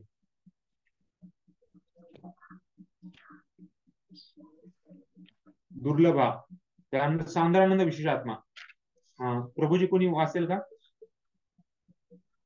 आणखी दोन वाचवा बाकी प्रभू. आहेत. हरे हा, कृष्ण. यस प्रभूजी, वाचा. सांद्रानंद विशेषात्मा भगवंताशी एकरूप होण्याचा आनंद. श्रील रूप गोस्वामी असे म्हणतात की ब्रह्मानंदास अनेक कोटी पटीने गुणले गेले तरी भक्तिमय सेवेच्या सागरातून मिळणाऱ्या आनंदाच्या एका अनुतुल्य कणाशीही त्याची तुलना केली जाऊ शकत नाही. हरी भक्ती सुधोय या ग्रंथामध्ये प्रल्हाद महाराज सुद्धा भगवान नरसिंहदेवांना शांत करण्यासाठी जी प्रार्थना करतात त्या प्रार्थनेत ते म्हणतात, हे जगदीश्वरा, मला तुमच्या उपस्थितीत दिव्यानंद प्राप्त होत आहे. मी जणू काही आनंद सागरात मग्न होत आहे. या आनंद सागराच्या तुलनेत ब्रह्मानंद एका वासराच्या खुराने केलेल्या खड्ड्यातील पाण्या इतका तुच्छ आहे, असे माझे मत आहे. त्याचप्रमाणे श्रीधर स्वामी आपल्या भावार्थ दीपिका नामक भागवत भाष्यात म्हणतात, हे प्रभू, काही भाग्यवान व्यक्ती तुमच्या भक्ती रसामृताच्या सागरात आनंदाने विहार करतात आणि तुमच्या दिव्य लीला कथामृताचे पानही करतात. त्यामुळे त्यांना निश्चितच अशा श्रेष्ठ आनंदाची प्राप्ती होते की जो धर्म, अर्थ, काम व मोक्ष यापासून मिळणाऱ्या आनंदाला अगदी हीन ठरवीत असतो. असा दिव्य भक्त भक्तिमय सेवेतून मिळणाऱ्या आनंदाव्यतिरिक्त इतर कोणत्याही प्रकारच्या आनंदाला मार्गावर पडलेल्या तृणापेक्षा अधिक महत्व देत नाही. हरे कृष्ण. हरे कृष्ण. सांद्रानंद विशेष आत्मा, तर भगवंताशी एकरूप होण्याचा आनंद. आता हे एकरूप म्हणजे आपण योग्य मार्गाने एकरूप म्हटलं पाहिजे. असं नाही की विलीन व्हायचंय. जसं बाहेर आपण ब्रह्मानंद आपण म्हणतो. आपण 3 आनंद बघितले होते. पुन्हा लक्षात आहे का? आपण पहिला सांगितलं पण 3 प्रकारचे आनंद आहे. सगळ्यात आनंद जो मोठा आहे तो जडानंद, ब्रह्मानंद आणि भक्त्यानंद. बरोबर. धन्यवाद प्रभूजी. तर जडानंद या भौतिक जगातल्या ज्या सुखाचा आनंद आहे त्याला जडानंद म्हटलं जातं. भौतिक वस्तूद्वारे किंवा भौतिक परिस्थितीद्वारे जे आनंद लोक प्राप्त करण्याचा प्रयत्न करतात ते जडानंद झाला. आणि ब्रह्मानंद, ब्रह्मविलीन होऊन लोकांना जो आनंद मिळण्याची इच्छा आहे तो ब्रह्मानंद आहे. आणि भक्तांना भक्त्यानंद किंवा प्रेमानंद हा सर्वात उच्च आहे, तर तो मिळण्याची इच्छा आहे. इथे सांगितलंय ब्रह्मानंदास अनेक कोटी पटीने गुणलं तरी भक्तिमय सेवेच्या सागरातून मिळणाऱ्या आनंदाच्या एक अनुतुल्य कणाशी त्याची तुलना करू शकत नाही. जेवढा आनंद भगवंताचे भक्त घेत आहेत, इथे बघतोय आपण कशा प्रकारे सुंदर इथं पंचतत्व आणि भगवंताचे जे पार्षद आहेत ते किती सुंदर त्यांना नृत्य करत आहेत. त्यांना बघा काही त्यांना देणं घेणं नव्हतं. त्यांना फक्त संकीर्तनामध्ये एवढं ते आनंद घ्यायचे. त्यांना बाकी लोक काय म्हणतील, बाकी त्यांना म्हणजे चैतन्य महाप्रभू म्हणले आपण फक्त दिवसा करत आहे, रात्री आपण झोपेमध्ये वेळ वाया घालत आहे. तेव्हापासून भक्तांनी रात्री पण प्रवचन चालू केलं. आणि मागे मशाल आपण बघतोय कशा प्रकारे त्यांनी जेव्हा नळावर धावून गेले तेव्हा त्यांनी मशाल घेऊन सगळ्यांना कीर्तन केलं होतं. पहिलं नगर संगीत सगळ्यात मोठं संकीर्तन झालं तेव्हा पहिल्यांदा. आणि खाली पण बघा ते कशा प्रकारे भगवंत भक्तांसोबत नगर संगीतन करत आहे. तर भक्तांना जो आनंद आहे भक्तीमध्ये हा खूप दिव्य आहे. आता आपल्याला जेव्हा आपण भक्ती करत आहे, खास करून नामजप करत आहे, तेव्हा तर आपल्याला झोप येते, बऱ्याच वेळेस मन लागत नाही. अभ्यास करताना पण प्रभुपादांचे ग्रंथ वाचताना पण मन लागत नाही, इकडे तिकडे होतं. तर हे सगळं का होत आहे? कारण जसं एखादा कावीळ झालेला व्यक्ती असतो तर त्याला ऊसाचा रस म्हणलं तर तो कडू वाटतो, त्याला तो गोड लागत नाही. ज्याला कावीळ नाहीये त्याला गोड लागतो तो, पण ज्याला कावीळ आहे त्याला तो कडू लागतो. तर डॉक्टर काय सांगतो, तू कडवट आहे ना पण तो तू घेत राहा, कारण ते तुझं औषध आहे. औषधाला सोडू नकोस, औषध घेत राहा. हळूहळू हळूहळू हळूहळू मग ते गोड लागत जाईल, मग त्याला चव येईल. त्याचप्रमाणे आपल्याला जरी भक्ती थोडस कठीण वाटलं किंवा तपस्या वाटली, पण आज जी आपल्याला तपस्या आहे ती उद्या चालून किंवा पुढे चालून आपल्याला ते एक आपलं स्वभाव बनून जाईल. आणि जेव्हा ते स्वभाव बनेल, जेव्हा आपल्याला ते आवडेल, तेव्हा मग आपण भगवत धामात जाण्यामध्ये आपण लायकीचे बनू. तर त्यासाठी आपल्याला हे ट्रेनिंग घेतली पाहिजे. रोजच्या रोज आपण जप करणे, गुरूंचा प्रसन्नतेसाठी भक्ती करणे, भगवंताला केंद्र ठेवून जीवन जगणे, तर हे खूप महत्वाचे मुद्दे आहेत. खास करून गृहस्थ जीवनामध्ये पण आपण हे भक्ती केंद्रबिंदू भगवंताला ठेवून जगणं हे खूप महत्वाचं आहे. बऱ्याच वेळेस तो केंद्रबिंदू राहत नाही. मी आणि माझं, किंवा प्रत्येकाला वाटतं की आम्ही आणि आमचं. मुलाला वाटतं की सगळ्यांनी माझं ऐकावं, पतीला वाटतं सगळ्यांनी माझं ऐकावं, पत्नीला वाटतं सगळ्यांनी माझं ऐकावं. अशा प्रकारे हा मी आणि माझा जो भाव आहे, तो भावना आपल्याला कमी करायची आहे. ही कशी होईल? जेव्हा आपण भक्तीमध्ये भगवंताला केंद्र तेव्हा. त्यासाठी भक्ती म्हणजे आहे की हे घर माझं नाहीये, हे घर भगवंताचं आहे. याच्यातल्या सर्व गोष्टी भगवंताच्या आहेत. मी भगवंताचा आहे आणि माझे सर्व जे लोक आहेत ते सर्व भगवंताचे आहेत.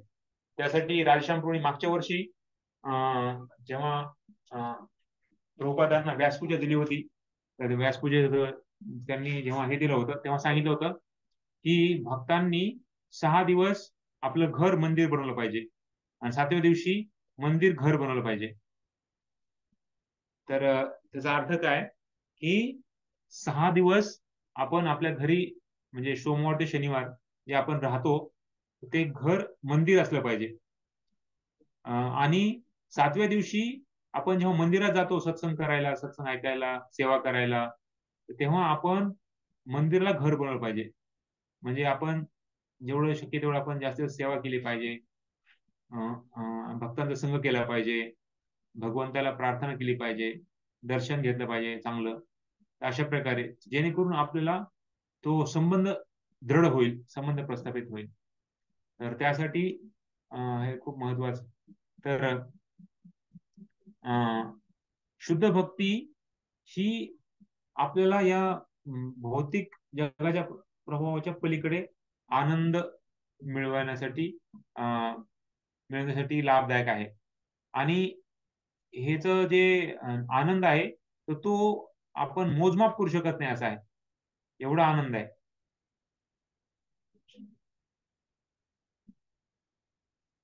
तेव्हा जेव्हा तो भक्त एवढ्या स्तरावर आहे, एवढा दिव्य आनंदामध्ये आहे, तेव्हा हे ह्याच्या स्वतः म्हणजे या भगवंता जो आनंद आहे त्याच्यामध्ये बाकी या भौतिक जगाचा कुठलाही विचार त्याला येऊ शकणार नाही. तर प्रल्हाद महाराज इथे कशा प्रकारे सांगत आहेत,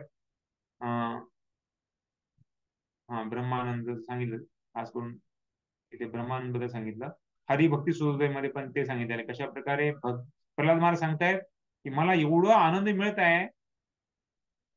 फक्त विचार करा, प्रल्हाद महाराज कुठल्या स्थितीमध्ये होते, पण त्यांना कधी वाईट वाटलं नाही, कधी थोडासा पण त्रास झाला असं वाटलं नाही.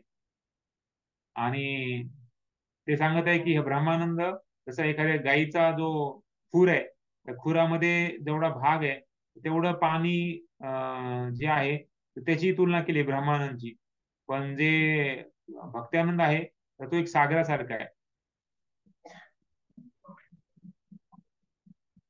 तर कशा प्रकारे भावार्थ दीपिकेमध्ये पण श्रीधर स्वामी सांगतात की कशा प्रकारे हा भक्तांना जो आनंद मिळत आहे भक्तीमध्ये तो किती दिव्य आहे. आणि हा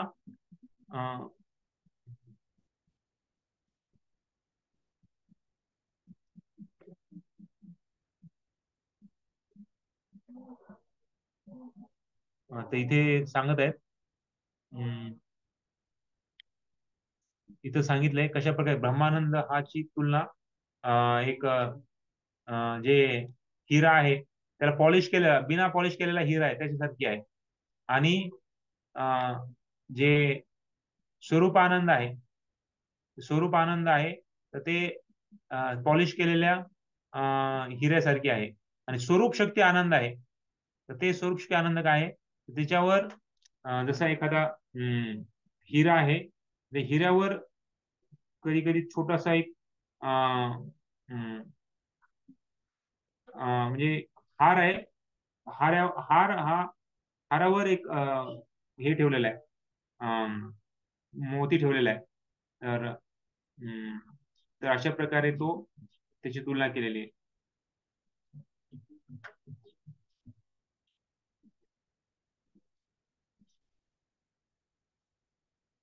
स्वरूपशिकी आनंद, स्वरूपानंद, स्वरूपशिकी आनंद.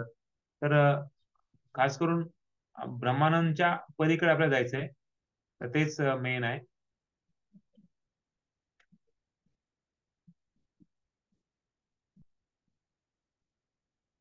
ओके. आणि शेवटचं आता साधारण विशेष आत्मा आणि शेवट कृष्ण आकर्षणी, श्रीकृष्णांना आकर्षित करते. यस, कोणी वाचते? हरे कृष्ण वाचू प्रभूजी. हा, येस प्रभू. श्री रूप गोस्वामी म्हणतात की भक्तिमय सेवा श्रीकृष्णांनाही आकर्षित करीत असते. श्रीकृष्ण सर्वांनाच आकर्षित करतात, पण भक्तिमय सेवा भगवान श्रीकृष्णांनाही आकर्षित करते. भक्तिमय सेवेच्या सर्वोच्च अवस्थेचे प्रतीक म्हणजे राधाराणी. श्रीकृष्णांना मदन मोहन असे म्हणतात. मदन मोहन याचा अर्थ ते इतके आकर्षक आहेत की ते हजारो कामदेवांनाही आकर्षित करतात. तथापि राधाराणी ही त्यांच्यापेक्षा अधिक आकर्षक आहे, कारण ती भगवान श्रीकृष्णांनाही आकर्षक करू शकते. म्हणून भक्त तिला मदन मोहन मोहिनी अर्थात मदनाला आकर्षित करणाऱ्या श्रीकृष्णांनाही मोहित करणारी असे म्हणतात. भक्तिमय सेवा म्हणजे राधाराणीच्या चरणचिन्हाचे अनुसरण करणे होय, आणि वृंदावनातील भक्त स्वतःला राधाराणीच्या आश्रयाखाली ठेवतात, जेणेकरून ते भक्तिमय सेवेमध्ये सर्वोच्च पूर्णत्व प्राप्त करू शकतात. याचा अर्थ असा आहे की भक्तिमय सेवा ही काही या भौतिक जगतातील कार्य नव्हे, तर ते साक्षात राधाराणीच्या नियंत्रणाखालील कार्य आहे. भगवद्गीतेत असे म्हटले आहे की महात्मा किंवा महान लोक हे सदैव दैवी प्रकृती अर्थात अंतरंगा शक्तीच्या म्हणजे राधाराणीच्या राधाराणीच्या संरक्षणाखाली असतात. म्हणून भक्तिमय सेवा ही भगवान श्रीकृष्णांच्या अंतरंगा शक्तीच्या नियंत्रणाखाली असल्यामुळे स्वतः भगवान श्रीकृष्णांनाही आकर्षित करते. या संबंधी स्वतः भगवंताने श्रीमद भागवतात 11.14.20 पुढील प्रमाणे पुष्टी दिलेली आहे. त्यात ते उद्धवाला म्हणतात, प्रिय उद्धव, तू माझ्याकडून हे जाणून घे की माझ्या भक्तांनी केलेल्या माझ्या भक्तिमय सेवेविषयी मला जे आकर्षण वाटते ते आकर्षण योग साधना, तात्विक तर्कवाद, कर्मकांड, वेदांताचे अध्ययन, तपस्या किंवा स्वतःकडील सर्वस्व दान करूनही प्राप्त होऊ शकत नाही. ही सर्व कार्य फार चांगली आहेत, परंतु ती कार्य माझ्या भक्ताने केलेल्या भक्तिमय सेवे इतकी आकर्षक नाहीत. आपल्या भक्ताने केलेल्या भक्तिमय सेवेकडे भगवान श्रीकृष्ण कसे आकर्षित होतात याचे वर्णन नारद मुनींनी श्रीमद भागवतात 7.10.48-49 केले आहे. राजा युधिष्ठिर प्रल्हाद महाराजांचे गुणगान करीत होते. त्यावेळी नारद मुनी त्यांना संबोधित करतात, एक भक्त सदैव इतर भक्तांच्या कार्यांचा गौरव करीत असतो. युधिष्ठिर महाराज प्रल्हाद महाराजांच्या सद्गुणांचे गुणगान करीत होते, आणि हे शुद्ध भक्ताचे लक्षण आहे. शुद्ध भक्त कधीही स्वतःला महान समजत नाही. तो नेहमी असा विचार करतो की आपल्यापेक्षा इतर भक्त महान आहेत. युधिष्ठिर महाराज असा विचार करत होते, प्रल्हाद महाराज हे भगवंतांचे वास्तविक भक्त आहेत, पण मी खरा भक्त नाही. ते अशा प्रकारे विचार करीत असताना नारद मुनी त्यांना म्हणाले, हे महाराज युधिष्ठिर, तुम्ही पांडव बंधू या जगातील एकमेव भाग्यवान व्यक्ती आहात.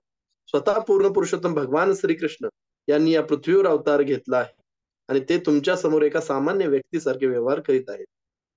ते सर्व परिस्थितीत तुमच्या समान आहेत. ते तुमच्या समोर निवास करीत आहेत. ते इतरांसमोर प्रकटही होत नाही. इतरांना ते ज्ञातच नाही की ते स्वतः परमेश्वर आहेत, पण तरी देखील ते तुमच्या समवेत एक बंधू, मित्र किंवा तुमचा दूत म्हणूनही राहत आहे. त्यामुळे तुम्ही हे जाणले पाहिजे की या जगात तुमच्याहून अधिक भाग्यवान कोणीही नाही. भगवद्गीतेत भगवान श्रीकृष्णांनी अर्जुनासमोर आपले विराट रूप प्रकट केले. त्यावेळी अर्जुनाने अशी प्रार्थना केली, हे कृष्ण, मी आतापर्यंत तुम्हाला माझा एक बंधू समजून तुमचा अनादर केला आहे. तुमचा मी अनेक प्रकारे अपमान करीत तुम्हाला कृष्ण किंवा कधी मित्र असे म्हटले आहे. तुम्ही इतके महान आहात की हे मी कधी समजू शकलो नाही. तर पांडवांची ही अवस्था होती. तर ही पांडवांची अवस्था होती. सर्व महान व्यक्तीमध्येही महान असणारे पूर्ण पुरुषोत्तम भगवान श्रीकृष्ण पांडव बंधू बरोबर केवळ त्यांच्या भक्तिमय सेवा, मैत्री किंवा प्रेम यांनी आकर्षित झाल्यामुळे त्यांच्यासोबत राहत होते. भक्तिमय सेवेची प्रक्रिया किती महान आहे याचे हे प्रमाण आहे. ती साक्षात पूर्ण पुरुषोत्तम भगवान यांनाही आकर्षित करू शकते. परमेश्वर महान आहेत, पण भक्तिमय सेवा परमेश्वरापेक्षाही महान आहे. कारण ती परमेश्वरालाही आकर्षित करू शकते. जे भक्तिमय सेवा करीत नाहीत त्यांना भगवंताप्रती समर्पित भक्तिमय सेवेचे मूल्य कधीच समजणार नाही. हरे कृष्ण. हरे कृष्ण. तर कृष्णाकर्षणी त्याच्यामध्ये सुंदर रीतीने सांगितलेलं आहे कशा प्रकारे मदन मोहन मोहिनी आणि राधाराणीच्या चरणकमलाचे अनुसरण म्हणजे भक्तिमय सेवा आहे. तर वृंदावनातील भक्त राधाराणीच्या आश्रयाखाली ठेवतात स्वतःला, जेणेकरून भक्तिमय सेवेचे सर्वोच्च पूर्ण प्राप्त करण्यासाठी. बऱ्याच वेळेस आपले आचार्य पण सांगतात, कृष्ण बोलत असेल तर मी जाईल का नाही नक्की नाहीये, पण कृष्णाच्या समोर जर राधाराणी असेल तर आम्ही नक्कीच भगवंताच्या समोर जावे. कारण राधाराणी स्वतःला कधीच महान समजत नाही. राधाराणी नेहमी स्वतःला भक्तांचा दास समजते, भक्तांना पुढे घालते की हे भक्त किती माझ्या महान आहेत, माझ्यापेक्षाही महान आहेत असं राधाराणी सांगते. तर स्वतः तिला असं नाही की ती बोलायला म्हणते, पण ऍक्च्युली ती सतत त्यांचा भाव तसाच असतो नेहमी. इथे आपण प्रभुपाद सांगत आहेत की एक भक्त सदैव इतर भक्तांच्या कार्यांचा गौरव करीत असतो आणि शुद्ध भक्त कधी स्वतःला महान समजत नाही. तो नेहमी असा विचार करतो की आपल्यापेक्षा इतर भक्त महान आहेत. ऍक्च्युली आपल्याला हे नेहमी मोजमाप आहे आपल्या भक्तीला स्वतःला, की आपण किती स्वतःला महान समजतो, आपण किती दुसऱ्याला महान समजतोय. किती मी 10-15 वर्षापासून मी भक्तीमध्ये आहे, हा तर एकदम आता 6 महिने झाले त्याला भक्तीमध्ये आलेला. ह्याची दीक्षा पण झाली नाहीये, माझी तर 10 वर्षापूर्वी दीक्षा झालेली आहे. तर दीक्षा होणं किंवा भक्तीमध्ये येणं हे आपल्याला मोजमाप करायचं नाहीये. मोजमाप करायला पाहिजे की कशा प्रकारे आपण किती भौतिक विचार आपण ह्याच्यावर मात केलेली आहे. हृदयातील जे 6 विकार आहेत त्याच्यावर किती मात आपण झालेली आहे आणि किती भगवंताबद्दलचं स्मृती आणि भावना आपली दृढ होत चाललेली आहे. तर ते मोजमाप झालं पाहिजे. बाकी भौतिक गोष्टीतलं जे मोजमाप आहे तर ते आपण त्याचं जास्त आपल्याला मदत करणार नाहीये. इथे खास करून युधिष्ठिर महाराज म्हणत आहे की आमच्यामध्ये काहीच नाहीये. प्रल्हाद महाराज हे किती महान भक्त आहे. तर म्हणजे खरा भक्त हा स्वतःसाठी कधी करत नाही, नेहमी दुसरेच किती आपल्यापेक्षा भक्तीमध्ये महान आहेत त्याचा गुणगान करत असतात. आणि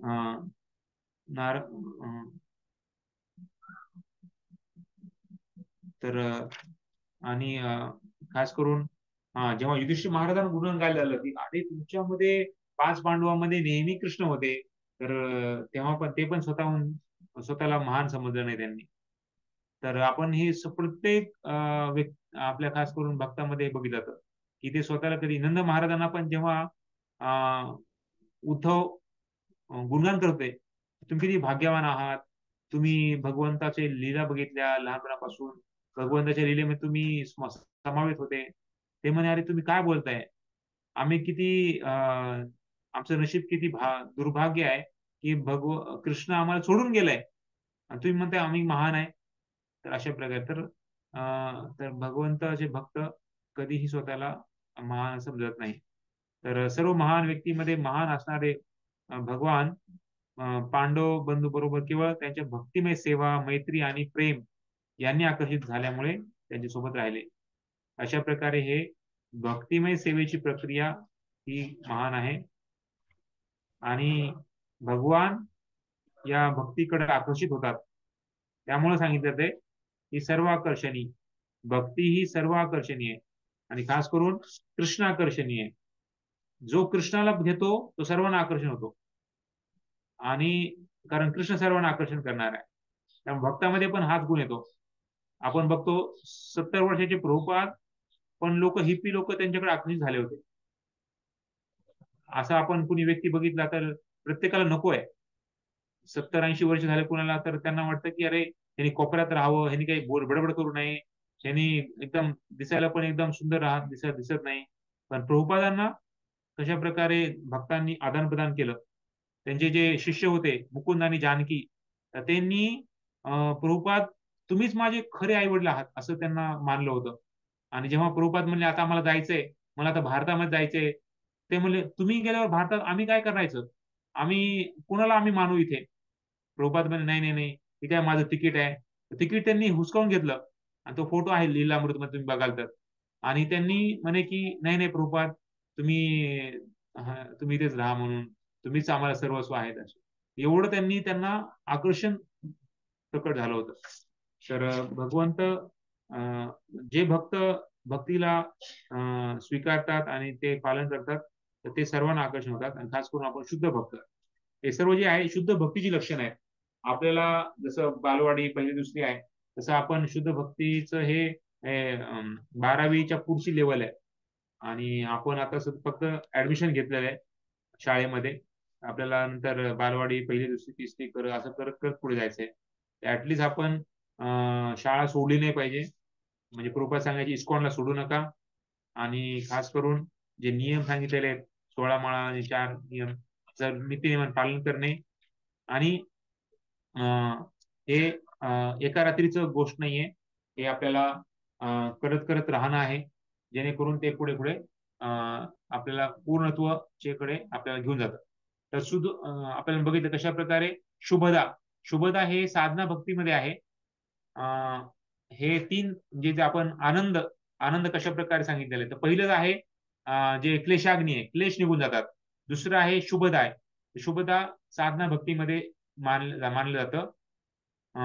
जे इंद्रिय भोग किंवा मोक्षच्या वरचा आनंद आहे. मोक्ष लघुताकृती जी आहे ती भावभक्तीमध्ये मानली जाते. कशा प्रकारे इंद्रिय भोग तर ते तुच्छ आहे, किंवा मोक्ष प्राप्ती पण तुच्छ आहे. आणि साधारण विश्वात्मा हे प्रेम भक्तीचं लक्षण आहे. कशा प्रकारे जो भक्तांना आनंद मिळतो या भक्तीमध्ये, खास करून सर्वोच्च आनंद प्रेमानंद, तर तो इंद्रिय भोग किंवा मोक्षच्या एकदम तुच्छ आहे, त्याला तुलनाच करू शकत नाही असं आहे. तर फक्त शुद्ध भक्तीच भगवंताला आकर्षित करू शकते. बाकी यज्ञ दान तप हे काही भगवंताला आकर्षित करू शकत नाहीये. तर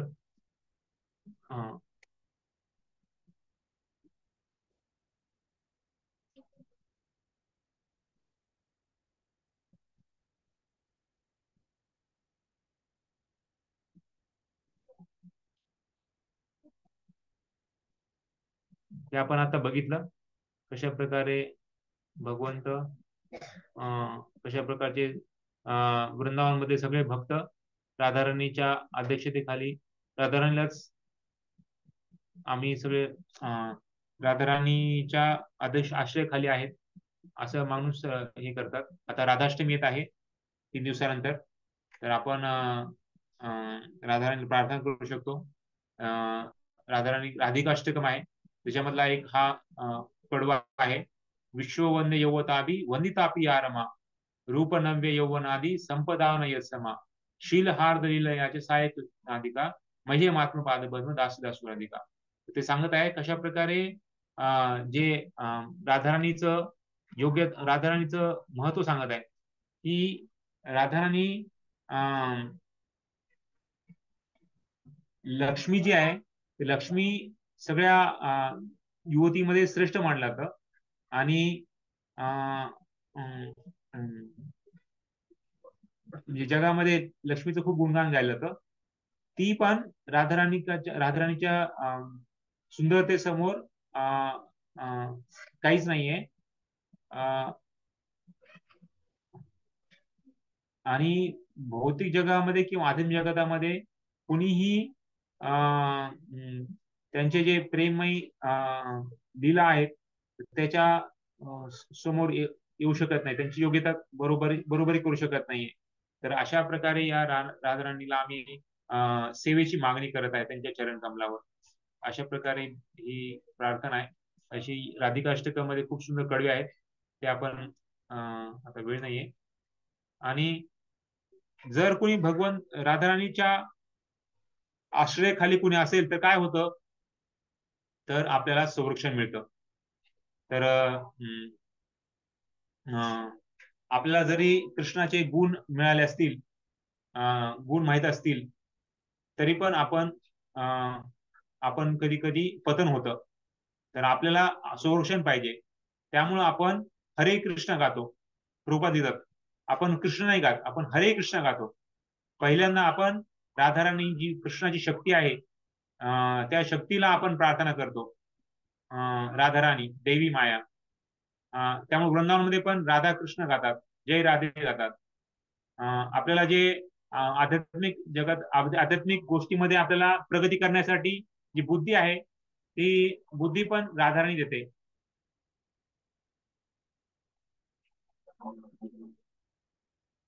ज्यामध्ये आपण भगवंताची पूर्णपणे सहारा घेऊ शकू. त्यामुळे आपण राधाराणीला पहिले पूजा केली पाहिजे. हे आपला खास करून आपला व्यवसाय आहे. डायरेक्ट आपण भगवंताला फूल अर्पण करत नाही, तर ते आपण गुरुच्या द्वारे, गुरुच्या परंपरेद्वारे मग राधाराणीच्या हातामध्ये राधाराणी मग कृष्णाला देऊ शकते, स्वतःहून आपण देऊ शकत नाही. त्यामुळे आपण राधाराणीला प्रार्थना करू शकतो, हे राधाराणी, हे माता राधाराणी, जगन माता, तुम्ही कृपया करून हे फूल घ्या आणि भगवान कृष्णाला द्या. हो, राधाराणी म्हणते, हो तुम्ही हे सुंदर फूल आणलंय, आणि ते मग भगवंत स्वीकारतील. अशा प्रकारे हे 6 लक्षण सांगितलेले आहेत भक्तीचे. खास करून क्लेशाग्नीमध्ये आपण बघितलं कशा प्रकारे भौतिक जे दुःख आहेत त्याचे 3 कारण सांगितलेले आहेत. एक तर अविद्यामुळे मग भौतिक इच्छा जसं बीज आहे, आणि बीज नंतर ते पाप होऊन जातं. तर अशा प्रकारे ते सायकल चक्र आहे, चक्रातून आपल्याला बाहेर निघायचंय. शुभदा म्हणजे जे शुभ आहे, जे हितकारिक आहे, त्याच्यामध्ये 4 आपण मुद्दे बघितले. कशा प्रकारे करुणामयी, सर्वांना आकर्षण करणारी आहे, आणि सद्गुण देणारे आहे, आणि सर्वांना सर्वोच्च आनंद देणारे आहे. मोक्ष लघुताकृत, जे या मोक्ष जी आहे त्या मोक्षाच्या तुच्छ मानणारी आहे. सुदुर्लभा, ही खूप दुर्लभ आहे, कारण स्वतःच्या प्रयत्नांनी ही मिळू शकत नाही, आणि कृष्ण पण असंच सगळ्यांना देत नाही. साधारण दिवशी आत्मा, तर ते आपण जो आनंद आहे तो सर्वोच्च आनंद, एवढा आनंद आहे की आपण मोजमाप पण करू शकत नाही, असा आनंद आहे. आणि श्रीकृष्ण आकर्षणी, तर अशा प्रकारे फक्त कृष्णाला आकर्षण करणारी ही शुद्ध भक्तीच आहे फक्त. बाकी दुसरी कुठलीही आपण कुठल्याही गोष्टीद्वारे आपण कृष्णाला आकर्षण करू शकत नाही. तर अशा प्रकारे कारण भगवंत त्याच्या अध्यक्षतेखाली येऊन जातो, स्वतःला देऊन टाकतो, स्वतःला विकत देतो अशा प्रकारे. तर अशा प्रकारे हे 6 लक्षण हा पहिला धडा आहे. हरे कृष्ण. तर 4ला संपवायचं होतं, त्यामुळे आपण इथे संपवणार होतो.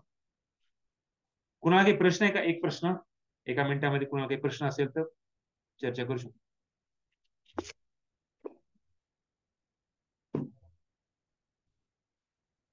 हरे कृष्ण. प्रभूजी, आपण सांद्रानंद विशेष आत्मामध्ये भगवंतांशी एकरूप होणे असा अर्थ घेतला, तर एकरूप होणे म्हणजे आपण भक्तिमय सेवेमध्ये मग्न होणे असा अर्थ घ्यायचा ना ते? एकरूपता म्हणजे आपण तेच ब्रह्मन, जे सायुज्य आहे, सायुज्य मुक्ती नाही आपल्याला. तर एकरूप म्हणजे आपण जसं भगवंताचे आपण अंश आहोत, तर भगवंताला पुन्हा एकदा भगवंताच्या आपल्या स्वरूपामध्ये जे आपलं सच्चिदानंद विग्रह आहे, आपल्यामध्ये पण तोच गुण आहे, पण आपण एक कणारूपाप्रमाणे आहे, आणि अणु आहेत, आणि भगवंत विभू आहेत. तर ते आपला जो स्वरूप आहे स्वरूप स्थिती प्राप्त करणे आहे. तर साधन निश्चयात्म म्हणजे आपण एकरूप होणे म्हणजे आपल्या स्वभाव स्थितीला आपण प्राप्त करणे. तर त्या संदर्भात ते बघितलेलं आहे. असं नाही की ते आपण आपल्या जे ब्रह्मानंद किंवा ब्रह्मांमध्ये विलीन होणे त्या प्रकारे नाहीये ते.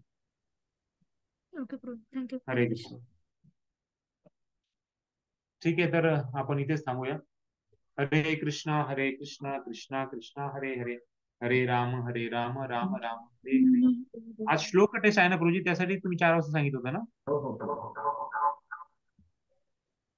हा, येस प्रभूजी.